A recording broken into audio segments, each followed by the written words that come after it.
Nagsilbing kilig overload ang latest TikTok video ni Ann Curtis at Jericho Rosales na agad pumutok sa social media. Sa clip na ibinahagi ni Ann, makikitang nakaangkas siya sa likod ng motorsiklo ni Jericho. Dito ay ginaya niya na ang isang TikTok trend na kuya natanggal. Hindi nagtagal umabot sa mahigit 5.9 million views at higit 1 million likes ang video. Sabi ng mga netizen, ba't di kanya itsura ko pag nasa angkas ako? Finally, can wait sa movie. It's illegal to be this early. Ate Ann, I know you're late from the trend but I accept it. Can wait sa movie nyo together. Can wait for you movie. Haha, very late submission pero pasado to sa akin.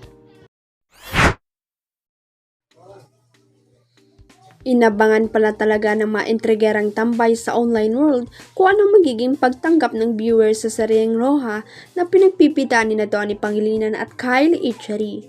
Usap-usapan nga sa isang social media forum kung bakit after ipalabas ang pilot episode nitong Biyernes ay wala ito sa top 10 most viewed TV series sa Pinas noong Sabado. Hindi yata aware ang mga kodaderang cyber citizen na after 2 days pa makakasama sa ilalabas pa lang na lista ng Netflix ang Roja. Kasi gabi lang ito ng Biyernes pinalabas at natong linggo ng umaga ay nilabas ng lista ng most viewed TV shows sa bansa at ang nasabing action series ang nasa top 1.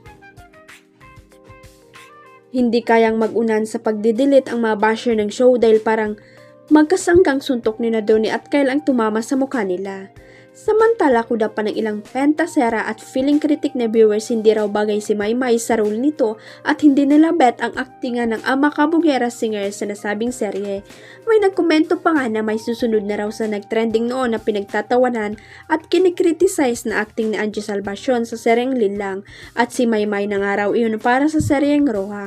Pero to the rescue ang fans ng actress-singer dahil para sa kanila ay nabigyan naman daw nito ng hustisya ang karakter sa serye o ay lang daw talaga ang basher ni Maymay.